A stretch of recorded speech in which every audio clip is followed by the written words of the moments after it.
I'm Lisa Eldridge and I'm a professional makeup artist. Over my career, I must have made up thousands of faces, from catwalk models to magazine covers and celebrities on the red carpet. Makeup can be seen as a frivolous subject, but I think it's hugely important. What we believe to be beautiful is a window on the world we're living in. As a makeup artist working in the fashion industry, my goal is always to create something which is modern, ideally to create future trends. But to do that, I'm constantly looking back in time. I've been collecting vintage makeup for the last 30 years and I'm fascinated by what it can tell us. I love the aesthetic of that, isn't Isn't it modern? It gorgeous? And the name, Odour, oh no, because who wants to be stinky? In this series, I'm looking at some iconic eras in our history, each with radically different perceptions of beauty. Everyone wanted to be cafe au lait, like Josephine Baker. Yeah. And I want to find out what these looks say about the age. Here we have Georgina's hair. God, it's such a good colour. I'll be researching original techniques and trying them on our model, Queenie. It's so easy to blend. They were onto something.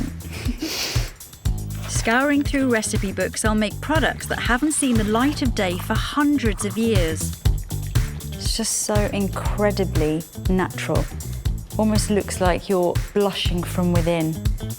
And for the more dangerous formulas, I'll be getting some professional help. Not too bad.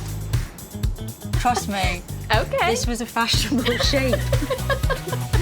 What someone puts on their face and why says as much about an era as art, architecture, or food. If you think beauty is only skin deep, think again.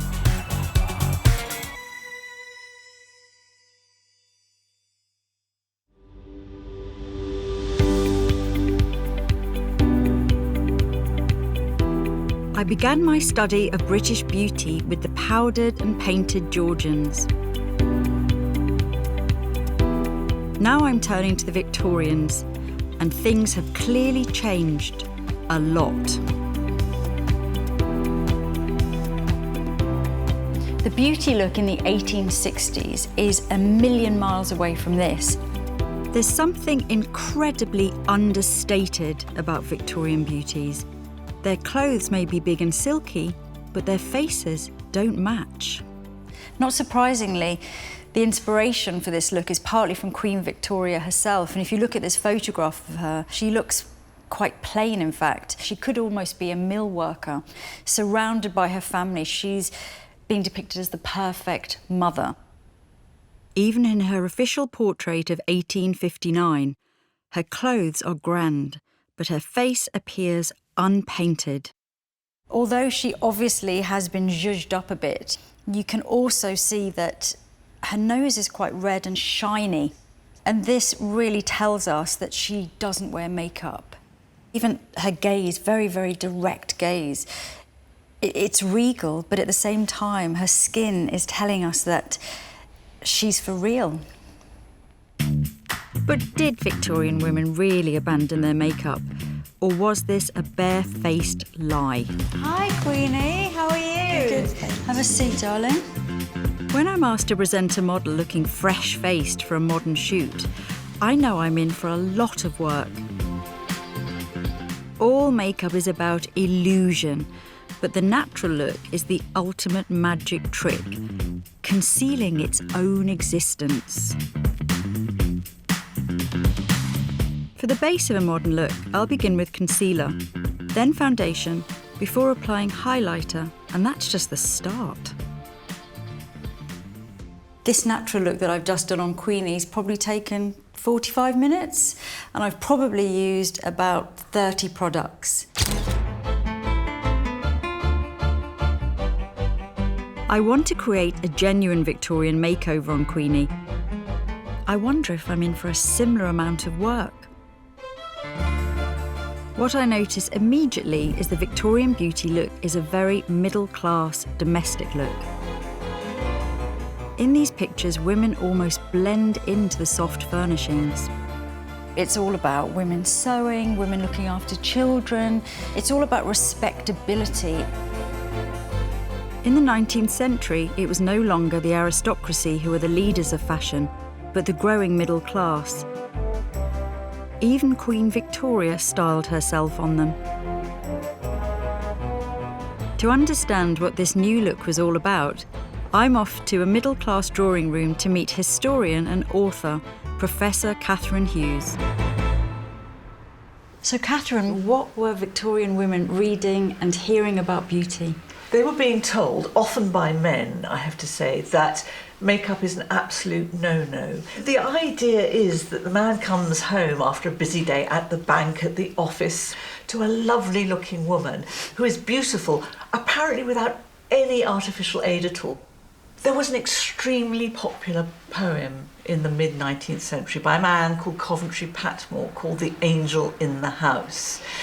And the clue's in the title. He's really describing his ideal woman. She's at home the whole time. She never loses her rag. She never shouts at the kids. She's never snappy with the servants. Angels, as we know, don't usually wear makeup. So it's that very particular kind of absolute as God made you. Her beauty was a godly grace, the mystery of loveliness, which made an altar of her face. So she's right up there on a pedestal, and because of that, and because of how wonderful and virtuous she is just naturally gorgeous. Is that about right? Absolutely. So makeup was absolutely out. Well, officially it was out. But the extraordinary thing was there was still an awful lot of information available about it. Well, what you get from about 1850 onwards is a real outpouring of magazines aimed at middle class and lower class women. So for the first time, women have their own reading matter. These magazines covered all sorts of things that are quite familiar to us. I mean, there are these beautiful fashion. I mean, Look at the colours. in their original form, these monthly magazines would have lots and lots of advertisements at the front and at the back. And you'll find, interestingly, that they're all about makeup. Why don't you send us a few postage stamps and we'll send you back something that is probably rouge. So it's a kind of secret trade in makeup. Wow, it's so interesting. So really, unless you were kind of sending off for all of this makeup and skin preparations, you couldn't compete with the so-called natural beauties because everyone was indulging in this covert makeup, really. Absolutely, and the stakes were really high because there's a sort of subtext which says, you know, if you're not pretty enough, you won't get a husband. So in a sense, making the best of yourself, which means putting a lot of artifice into looking as natural as possible, is actually a really important economic task that you've got to do. When I think of the Victorian era, it brings to mind the Industrial Revolution, brilliant engineering, exploration and world trade. But what's clear from Catherine is that for middle-class women, their world wasn't expanding at all. It was getting smaller.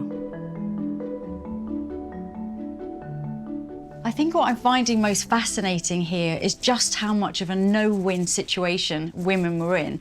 On one hand, you're supposed to be naturally gorgeous because this is a sign of your inner virtue shining through. But you're also being told that you cannot use makeup. What's a girl to do? I've been looking through books and magazines of the time to find popular cosmetic recipes and formulas, and I'm ready to start preparing my model's Victorian look. Queenie, I love your hair, your Victorian hairdo, especially these plaits at the back. So intricate and pretty. Do you like it? I'd much prefer it to the Georgian look, yeah. What about the front here? Would you ever do this very simple curtain look? No, because it makes me look a bit like a potato. It's funny you should mention potatoes. I've got some potato starch powder for you in a minute, so I think we're on a bit of a theme here. It's telling that with all this emphasis on being natural, the Victorian beauty regime became all about skincare, and I'm beginning with something really wholesome. I'm going to start by cleansing your eyes, and for that I'm going to use something which Queen Victoria herself used, and this is chamomile water. Really pretty. Really pretty. So these are chamomile flowers and infused in boiling water.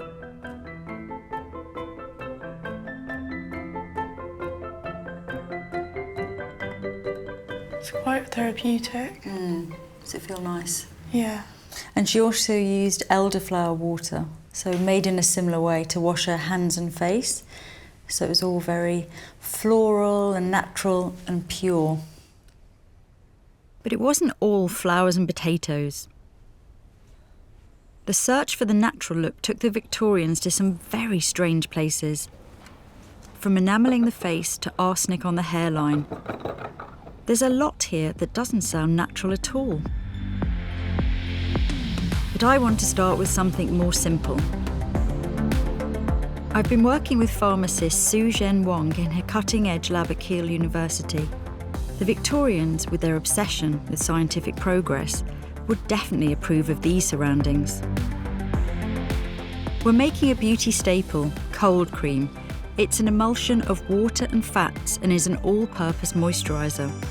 Versions of it have been around since the ancient Greeks, but the Victorians updated it with some new ingredients, and it was a central part of their beauty regime and the next product I need for Queenie's look. So this is the wax we'll be using. Oh yeah, that's the white wax here, yes. Yes. And okay, we need to substitute one ingredient in the Indeed, recipe. we do. So this is jojoba oil, and I believe in the book he specifies that we need to use spermaceti, which we are not. We are not, no. Spermaceti was the liquid wax from a sperm whale's head. And it was also used as a fuel and lubricant. And then because he specially requested the glycerinated version, so Yay. this is our glycerin. What a great all-rounder. We still love glycerin today. It's in so many moisturisers. Indeed, because it's hygroscopic in its nature, so it attracts moisture to itself. And I think that's pretty much what we want in a moisturiser. Yes. The Victorians loved a new chemical, and glycerin appeared in everything from soap to explosives, nitroglycerin or dynamite. I'm just melting down the white wax, and I've added in the oils. And what I'm going to do now is to actually put our molten mixture into the pestle mortar, and then I'm going to add the rose water in. It's so nice to see things made this way by The old-fashioned hand. way. Yeah, the old-fashioned way. It will slowly set into a cream. So you can actually see now when it's still a little bit warm, it's a very nice lotion at the moment. It's lovely. It looks very moisturising. Indeed. Would you like to try some? I would like to. Pop a bit on my hand. All right, just a drop. There we Thank go. you. Oh, it's lovely. I can imagine that although some of it is going to go into the skin, there's going to be a real sheen left on the surface. Yes, indeed. Which would play in really nicely to that youthful aura, glow, A glow. that indeed. the Victorian ladies love so much. Yes.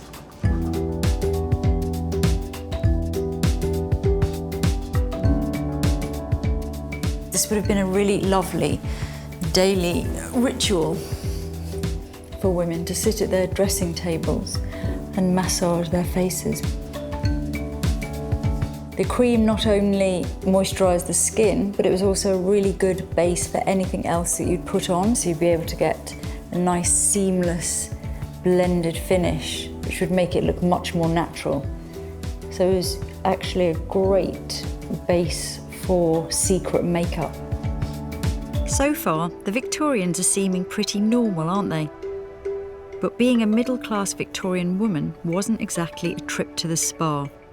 There was a lingering admiration for the delicate, stay-at-home girl.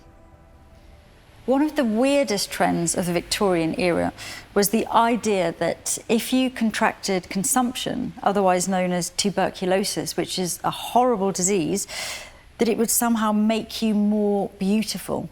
And there's a line here in a beauty manual of the time saying, "The fairest skins belong to the people in the earliest stage of consumption." And certainly you can imagine why they thought this, because being ill would give you that very white skin, it would give you that flushed cheek. The fever would give you almost like a dewy look to your skin. If you look at this plate here and you see that there's a young woman who's obviously dying of consumption and there's her mother grieving. They've portrayed her with a really pretty flush on the lip, on the cheek, almost this sort of pink eyeshadow, and she looks absolutely beautiful. And although it seems really shocking now to imagine that this was ever a thing, if you just think back in recent history, say to the 90s, when it was all about heroin chic, is it really that different?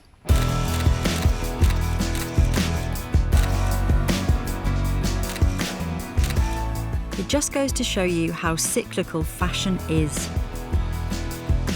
But the fact is that in both the 1990s and the 1890s, not everyone could summon up a fevered flush or bitten lip without artificial assistance.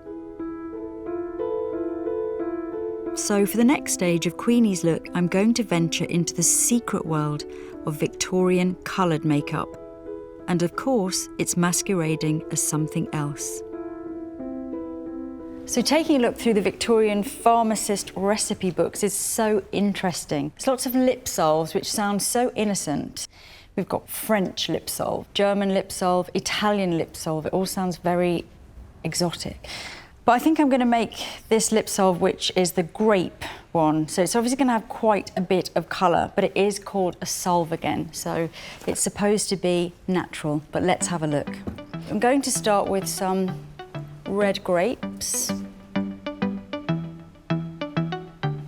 So that's our alkanet root, beeswax and butter. The fact that they've put butter in would mean it would go off very, very quickly. That alkanet is an interesting touch. It's a herb used as a dye. The grapes may be what's advertised, but they're not the ingredient doing the work.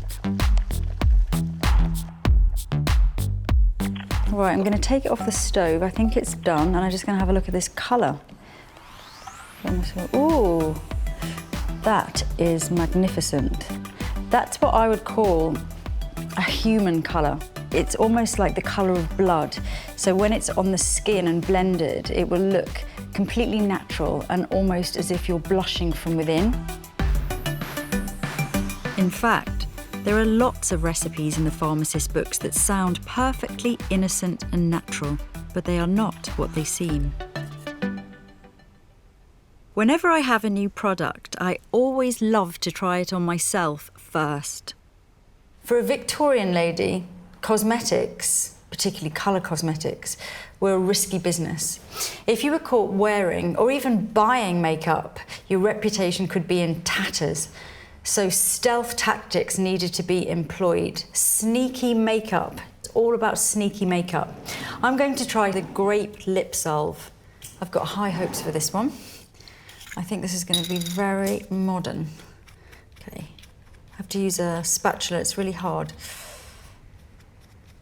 Okay, let's have a look. Ooh, I'm gonna have to blend this out. Ah. So interesting. Not too shiny, that'll be the butter. So rather than giving you a glossy look, it just looks like a well-moisturised lip, so that's very acceptable. And the colour is really subtle, like you'd never know that I was wearing lipstick. Really soft and diffused, and you could build up. So during the day, that would absolutely be more than enough. And in the evening, you could probably add a sneaky little bit extra. As long as no one, maybe not your mother to find out about that. It's a bit like when you're at school and you first start wearing makeup and you're wearing something which is really subtle so your mother can't see. Finally, I'm going to try red crepe paper. This is the ultimate tool in the sneaky makeup kit. Any woman could go into their local stationers and buy this. No one would bat an eyelid. Get home, cut a small square, dampen it with a sponge, and rub onto the lips. Just a hint of pink. You could even use that layered underneath your tinted lip balm so that the effect would be more moisturising and more natural looking. And then off I go to church, although I wouldn't be able to go with these eyes. No way. But why was makeup so dangerous for nice girls? Apart from the question of deception, it's got to have something to do with the sort of women who did wear makeup. Actresses definitely had to wear it on stage. And even in these black and white photos, you can spot the obvious signs of lipstick and some very well-defined eyes and brows. But in the mid-19th century, actresses weren't fashion influencers. Instead, they were regarded as almost interchangeable with prostitutes. I'm off to meet Kate Lister, historian of sex, and hopefully she can shed some light on the Victorian painted ladies. The Victorians seem to be particularly fascinated with prostitution. They can't stop talking about it. Lots of moralisers wrote about it, all these studies were done about it, and then what are we going to do, what are we going to do? They were absolutely obsessed with it. There seems to be a really strong connection between makeup, sex and morality. Was there also a sense that somebody that was wearing a lot of makeup may be wearing it to conceal disease? Yes, and syphilis, for example, was absolutely rife. The sores, the rash as well that syphilis would cause, you could try and cover that with makeup. A huge area of concern for the British government was that syphilis was absolutely rife in the military. And they introduced, with very little debate around it actually, the Contagious Diseases Act of 1864 was the first one, and it was in a few garrison towns around the UK, and this legislation meant that any woman suspected of being a sex worker could be forcibly detained, and she would be made to submit to a genital examination to find out whether or not she was suffering from a venereal disease. If she refused that examination, she could be jailed for up to a year. So this must have led to women in general being very anxious about how they looked, how much hair and makeup they wore or how they dressed, for fear of being picked up by the police and dragged in for examination. Absolutely. There are reports that women are scared to go out by themselves, that they won't go out unaccompanied in the places where these acts are, because they can't. If anyone that in the police force or in authority suspects somebody of selling sex, that's enough to have them forcibly detained and subjected to a venereal exam. There's such a strong sense and a thread running throughout all of this. What is it about painting your face that makes you the target of this kind of disgust, really? Do you know, I think that it is about sex, but it's also about being seen and being visible. A heavy, made-up look makes you stand out. It's not demure and it's not discreet, and it's someone announcing to the world, I am here. Absolutely. I think strong women have always understood the power of makeup. Absolutely, especially a red lip. Yeah, oh yeah.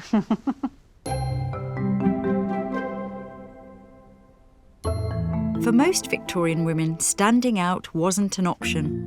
The consequences were far too horrific, so they had to apply their makeup covertly. So on to the main challenge of Victorian makeup, how to make blush not look like blush. I'm using Almond Bloom, a liquid rouge first sold by Pears. It's made using various natural red dyes mixed in water and then fixed with something called isinglass, a fish-based gelatin. I'm going to start with one drop, because this is dangerous. According to one writer of the time, a violently rouged woman is one of the most disgusting objects to the eye. Oh, this is a dream. I think all Victorian women must have been wearing this, because you cannot tell that's makeup. You'd be crazy not to.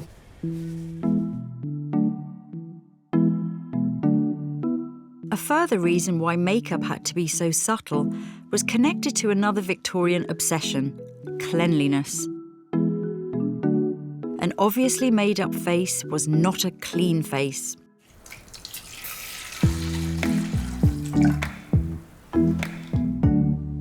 Soap and other cleansing products were big business. By the mid-19th century, scientists were working out that poor hygiene caused diseases. the Victorians built sewers and public bathhouses so that everyone could bathe. It's very foamy. It feels like, yes, this is doing the job. The idea was that people would be cleaner, both literally and morally. Hear that? Squeaky clean. Cleaning was part of a beauty routine which all classes could engage with. Industrialisation meant factories were mass-producing soap for just a few pennies each. I've come to John Gosnells & Co., one of the Victorian era's biggest soap producers, and still operating today. They billed themselves as the oldest cosmetics manufacturer in the UK, and their story shows how the Victorian obsession with soap could be used to build a beauty empire. Current director Chris Warner explains how profitable cleanliness of all kinds could be. Our biggest seller was probably the toothpaste. We had a fan in Queen Victoria, which was... See the ads for it here. Yeah, and so the lady on the top of the tin is Victoria. So we did, I think, milk that connection for as long as we could. It's interesting, it's cherry though, because now we always think of mint, spearmint or peppermint when you think of toothpaste. I think it was to do with the colour, so I don't think it particularly had a cherry flavour. So, I have one here that we made earlier, as they say, and we don't know what was in the original Gosnells recipe, so this is just from a journal at the time.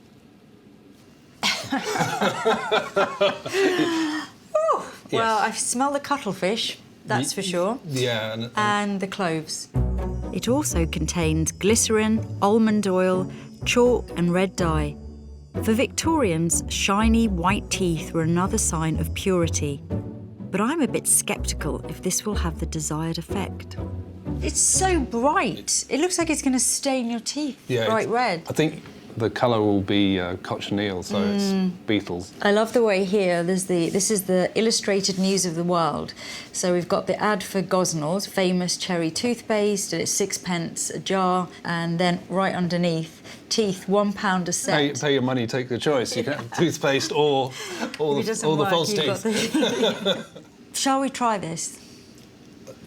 Must we? I think we should just at least see it on a brush. Okay. Because we need to experience why this was such a big seller. What was so unique about it? Okay. Get your water. Yes. Okay, that's yours. Thank you very much. It says just take a few specks of it. Oh, it's very red. It's very red. Ready?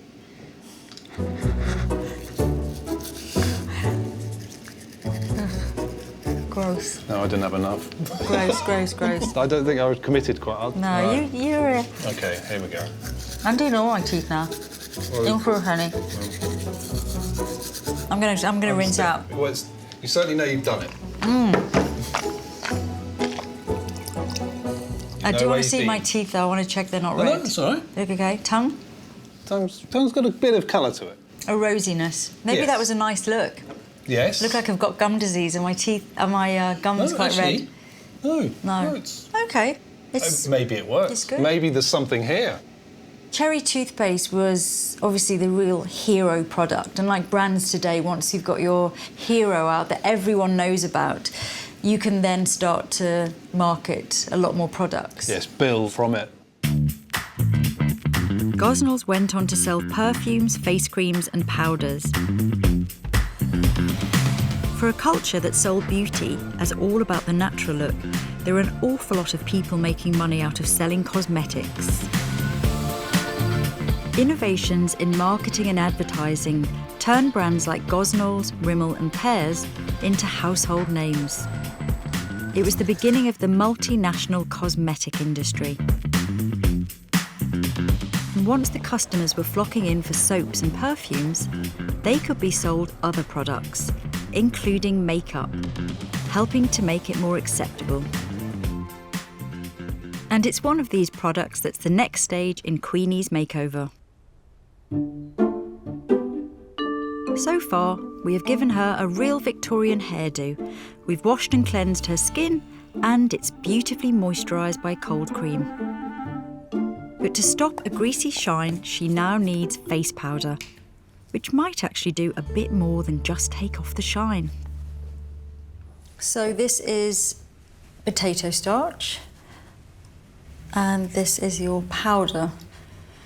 And it's, again, so natural, you cannot see it on the skin. So it's another foolproof, undetectable, no makeup essential. This will just take the shine off, but also because we had that nice cream on underneath, it will act more like a foundation. It's sticking to the skin and covering a little bit, but not so that you'd be able to see it. Despite her portraits showing a natural, unadorned look, even Victoria herself called for a little invisible help. She wrote in a letter about using powder to cover a sunburnt face. And Victoria's image was used in the advertising for all sorts of beauty brands, presumably to give them respectability. As some of these more innocent products were being mass-produced and marketed, so too were shops beginning to sell them. It was a far cry from today's makeup counters, of course, but pharmacists sold products like cold cream, claiming their medicinal properties.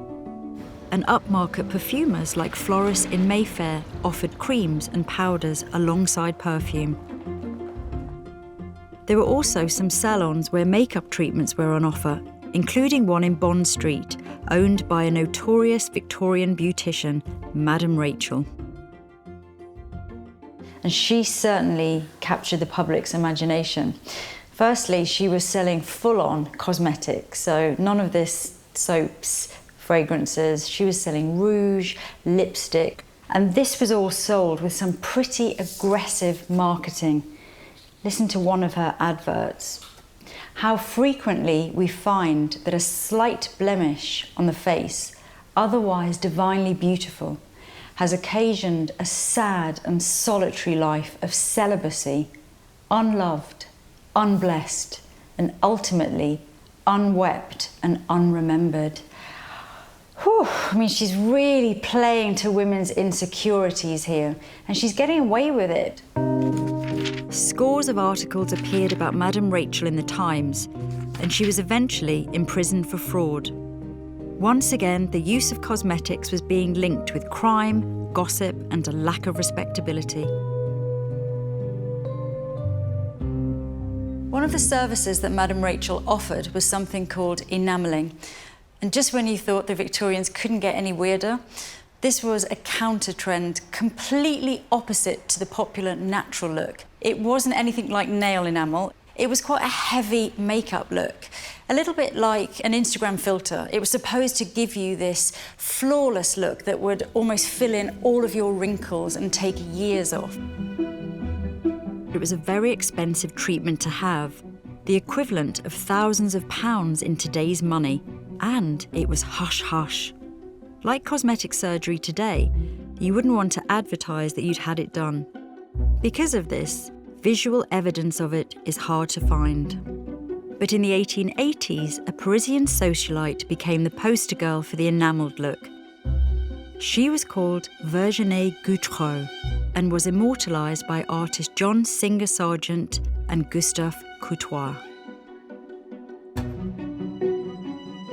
I've come across a recipe in a practical guide for the perfumer from 1868 for something called pearl white, which I'm hoping will produce the enamelled look. I've asked Sue to help. So this is Virginie Gautreau, and she was also known as Madame X. And you can see she's almost like a pearl. Yeah. It's extraordinary. Here on this one you can see as well a lot of the texture of her skin, her real skin showing through. Around her eyes and her ears obviously aren't painted, so you get this sense of her really being a painted lady. I would love to see how this recipe looks in real life. Sue's recreating a face enamel from the 1860s, starting with the metal bismuth. The bismuth powder is then added to concentrated nitric acid.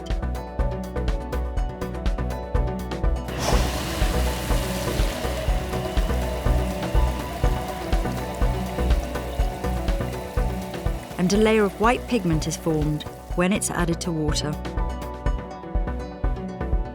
Bismuth whites were known as pearl white because they're slightly pearlescent.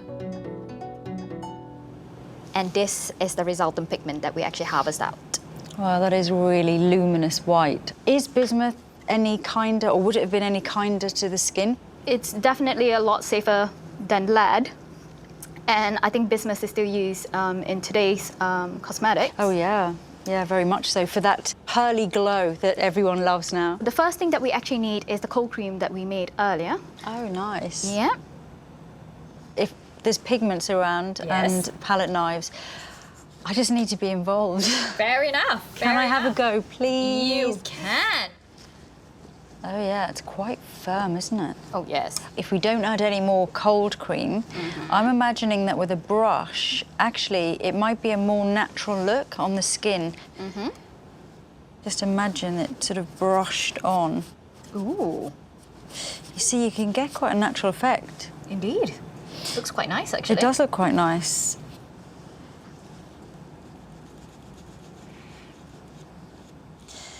So, considering this treatment was supposed to last for several weeks, I'm not sure how you kept your makeup on that long, but maybe they just didn't wash their faces.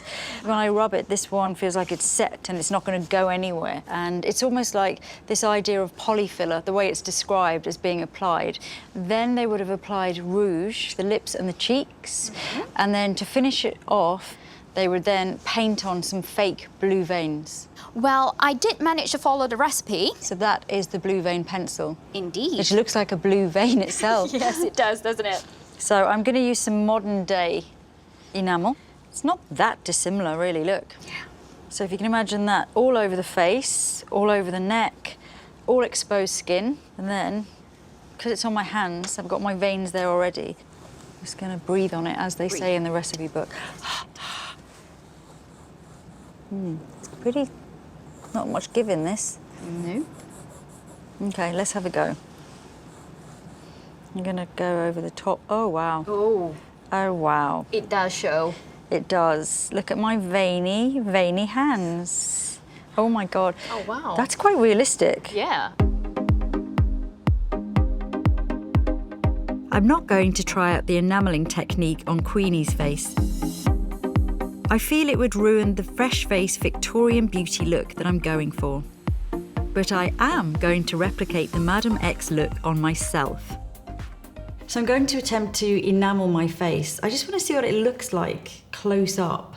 Most of the documentation talks about depilation before the foundation went on. So there's lots of talks of alkaline washes, and they would have taken away all of the fine hairs from the face, but also would have acted a bit like a modern day peel. And then, of course, there was face shaving and tweezing. Although I've got what we made in the lab, I've made a modern day concoction using highlighters and using glowing pearlized products, but mixed with a thick white paste that I think would have been quite similar to what they would have had.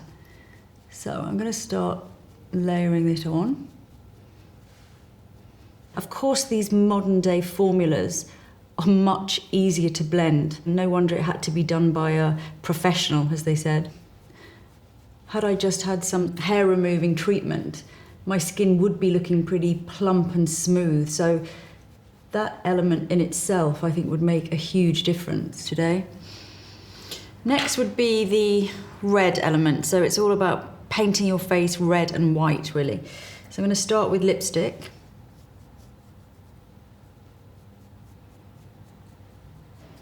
This again was supposed to look natural, but obviously it really doesn't, especially against the white, ghostly white skin. The blush was pretty florid. In the portraits we see, it was supposed to, again, look like this natural, youthful flush. So maybe even a little down onto the jawline, maybe, or sometimes onto the ears. Now, I'm sure once that was done, everything was powdered into place.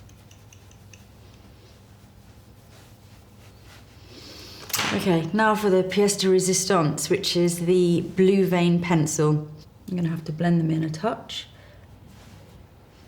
kind of works. If you're a lady of advancing years and maybe you'd been a big society beauty, having something like this done would almost give you the courage and the confidence maybe to go out at night feeling that you looked fresh and young. I'm not against it. I just think probably in daylight this wouldn't look very good at all. And it's just so interesting that this amount of makeup, which even by today's standard is quite a lot, was part of a culture in which only natural beauty was acceptable. It strikes me that this extreme enamelling actually tells us everything we need to know about Victorian beauty. Only the very young and lucky could have the naturally perfect look that the age idealised. For everyone else, brilliant science and ruthless marketing stepped in with products to replicate it. But God forbid you actually got caught using any of them. So many books contain cautionary tales about pearl white makeup, mainly centred around the fear of being discovered wearing it, because apparently bismuth could change colour. There are several versions of this story, but one goes that a young woman is attending a chemistry lecture when a bottle of water containing some hydrogen sulfide is passed around. This was commonly known as Harrogate water and was being sold as a therapeutic mineral water. It was very popular at the time. She takes a sniff, actually smells like rotten eggs, and then I quote, "She becomes suddenly black in the face as her makeup reacts with the sulphur in the water. Not only is she revealed as a fraud and hugely embarrassed, but this serves as a lesson to rely more on mental than personal and artificial beauty in the future." Once again, we have the Victorian idea that true beauty comes from your inner qualities. But some took this further, believing that good people are pretty, and that you can tell a bad person from their face, or indeed their head shape generally, using a pseudoscience called phrenology. So, for example, if you had a pronounced bump here at the bottom of your skull, that would mean you'd be a good mother. If it was flat here, you wouldn't. Sounds completely bizarre, but the Victorians genuinely believed this was a science, and there were many best-selling books about it. All pretty amusing, but this does lead to some troubling ideas. Once you start deciding that people are good or bad just because of some aspect of their appearance, it's a short step to believing that some people can be judged inferior because of how they look. To understand what lies behind these Victorian ideas, I'm meeting scientist and author Angela Saini. This is a point in history at which we didn't have DNA or any other way of studying what was going inside the body. We didn't have brain scans. Then, of course, you are going to turn to the next crudest thing that you have, which is just feeling the outside of someone or looking at the size of their brain or the weight of their brain and imagining that you might be able to tell something about their character based on that. It's around this time that you get these quite fatalistic ideas within biology that you are born a certain way and that whoever you're going to be or whoever you're going to become is kind of decided when you're a baby. So when you get these kind of very early biological ideas mixing together with social, historical ideas about human difference, then you can start to make sense, I think, of things like phrenology. So, Angela, the beauty ideal at this time in Britain is the English rose. So if you couldn't fit into this ideal or you didn't look like that, did that automatically mean that you were somehow inferior? Certainly, right at the beginning of modern Western science, so around the Enlightenment, this is the mid-18th century, you already have naturalists and scientists looking at the world and saying, can we categorise humans? Can we tell something about them based on where they live or what they look like? And this is where racial classification comes from. So this idea of dividing people up by skin colour, which is hugely arbitrary, it really doesn't mean anything, and certainly it's superficial. But at the time, it wasn't seen as superficial. It was seen as reflecting some deep qualities that you had. So if you had a certain colour skin, that you might have a higher intellect or a lower intellect, or be more lazy or be more indigent. And certainly these ideas about psychological qualities or values or who you were bound up in this idea of racial classification and skin colour.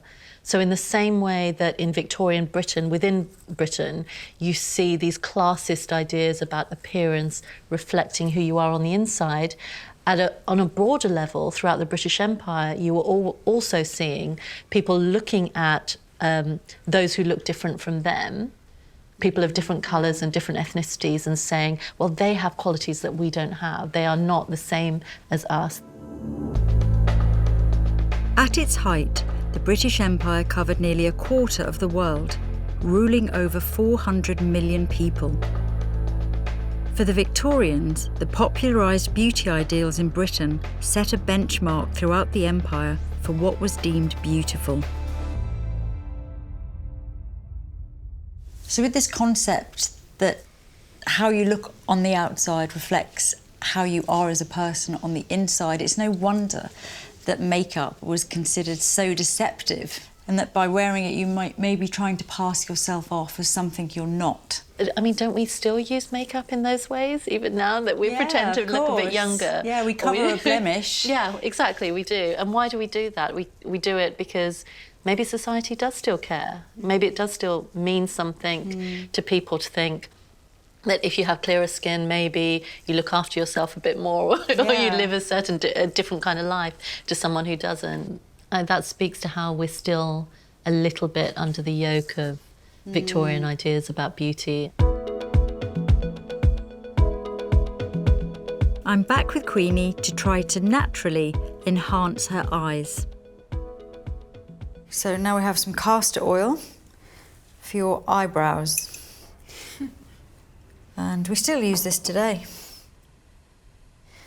But they would have used it not only to condition the eyebrows, but also it's sort of sneaky makeup as well. Because look, you get that lovely, glossy, healthy brow. This is also good through the lashes, but I'm going to mix it with a bit of coal dust. And we're going to have some sneaky mascara. Look down. And this would make your eyelashes grow really long. The only thing that could catch you out, of course, would be if you got caught in the rain all over. Black streaks running down your face. And if you live in England. Yeah, it's probably going to happen, so this was a bit risky, I think, for a Victorian lady to try. Look down. Oh, very nice, though. Mascara did actually exist in the 19th century, but if a woman wanted to use it, she would have to nick it off her husband. It was known as mascaro and started as a theatrical product that was made from soap and black dye. It was used by men to tint and disguise grey in their beards. Men, like women, were supposed to look natural, and what was natural when it came to men? Not shaving by the looks of it. We may think we live in a beard-obsessed time now, but we've got nothing on the Victorians. I've asked historian Lucinda Hawksley to explain where this came from. At the beginning of the Victorian period, most men were clean-shaven. But then with the Crimean War in the mid-1850s, with the soldiers returning from the war who hadn't been able to shave, all had huge beards, suddenly that was a symbol of the hero, of a kind of macho man. And beards became instantly fashionable and remained fashionable for most of the rest of the 19th century. When I think of the military, I always think of the huge moustaches. I mean, they were just enormous. Really, the military moustache is a thing unto itself, and it was seen as very bad form for a man who wasn't in the military to grow a big military moustache. And it was actually mandated by law that soldiers in the British Army had to have a moustache. And this seems to have come from kind of campaigns in India, because Indian soldiers had a huge amount of facial hair, and it was seen that they looked more virile and manly, so therefore the British had to start growing moustaches as well, and men who couldn't kind of were in trouble. And so there was quite a trade in illegal kind of fake moustaches. And in fact, it was only during the First World War that the law was changed to permit soldiers and officers to be allowed to shave off their moustache should they wish to. I'm very drawn to this chap here, but if you can't grow this huge, enormous, lustrous beard, then again, you're maybe not quite a real man. Yes, and the whole big thing in Victorian society was conformity. So you needed to not step outside the norm. And I think for men, growing that big beard to show that you were part of that conformed society became very important. And what particular colours of beards? Was there a fashion for a black beard or a ginger beard? Definitely no red. In fact, there was a huge prejudice against red hair in general. Redheads, men and women, were finding life very difficult at that time because there was a huge amount of prejudice, kind of racial prejudice against the Scottish, the Irish. So it was a very kind of xenophobic thing. Queenie is safe. Pale blonde hair like hers was admired by scholars of the time, even if brown hair like Victoria's own was preferable. One scientist claimed his statistical study definitely proved that English gentlemen preferred brunettes when it came to marriage. But what hope was there for the prematurely grey or the redhead? Luckily, help was at hand. Hair dyes had been used since ancient times, but the Victorians made use of the new chemicals used in the cutting-edge art of photography. I've asked Sue's colleague, Neil Grazier, to make up a fashionable two-part dye from an original Victorian recipe. I can imagine that a lot of the formulas must have been quite lethal. I know that the latest thing was silver nitrate hair dye. And we know this from developing photographs because people that used to be in the darkroom would have marks all over their skin. Yes, and this particular hair dye would have used silver. The two-part process first required wetting the hair in gallic acid. The hair was allowed to dry. It was then sponged on with this silver ammonia solution, and only at that point would you start getting that black colour developing. What's the subtlety that you can achieve, do you think, of colour here? Not much. It's basically black or black. That level of black, there was lots of men that dyed their beards, and they looked quite scary with that black hair and, you know, black beards. It was quite intense. What I'd call Lego head now. So let's get on with our Lego head dye. So Neil, the gallic acid has dried into the hair now, and it's quite dark already. It's darkened it. There is a possibility that the gallic acid has reacted with a little bit of iron that might be present in the hair. So this might be enough for some people. If you didn't want to go the whole hog, that might well be the case. I mean, it's certainly more benign. So no, let's not be benign. Let's go in with the silver nitrate. Okay. In 1861, apparently, there was a travelling photographer. So he used to go around taking family portraits and things. And then in the evening, he had a little sideline. He'd use the leftover chemicals to dye beards and moustaches and hair. That sounds incredibly entrepreneurial. Very much so. Leave nothing to waste. But it's the modern, it's how we were taught how to do things in the chemical industry. You don't have waste products, you have co-products. He does say as well, though, that if the dye stained the skin, that he would then use cyanide to remove it, which, as a chemist, I'm sure you must be horrified I'd be a little bit worried about anybody using cyanide. That just sounds quite horrific. Now, we've got the silver nitrate on there. OK. And what we're probably best doing is putting this under a really strong light. Yeah, so ideally bright sunlight would have helped this develop. We don't have that here. A flash would be really good to do that. So phones would be... Phone? Yeah, phones. Phones would be good. Get my phone. OK, so... We're like the paparazzi. This is a random thing to do. I've got some very interesting pictures.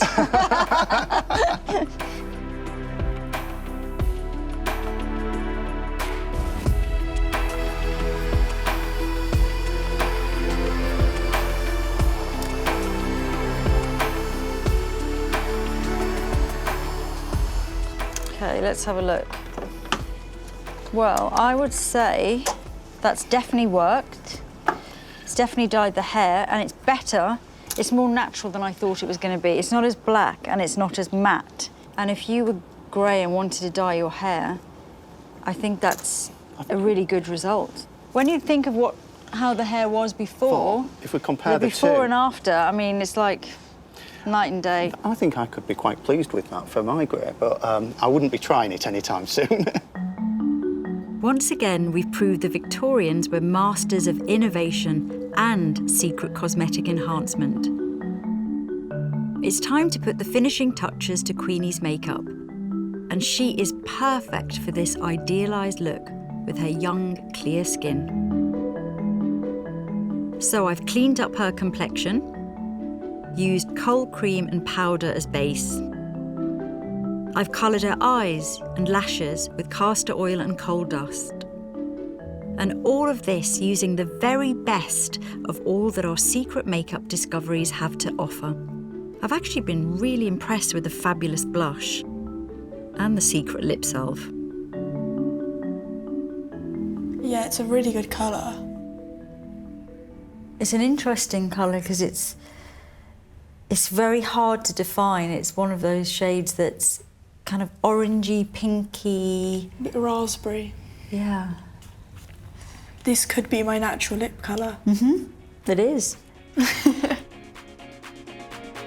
It's taken a lot of time and effort to produce something that is so subtle you hardly see it. The perfect natural look.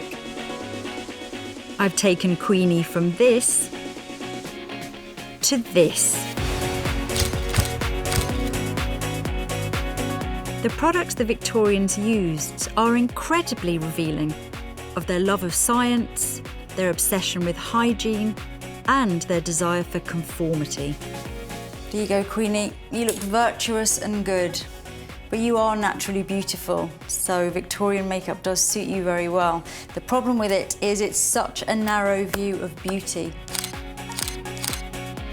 We've ended up with a natural look, but in the process have revealed it's not as innocent as it seems.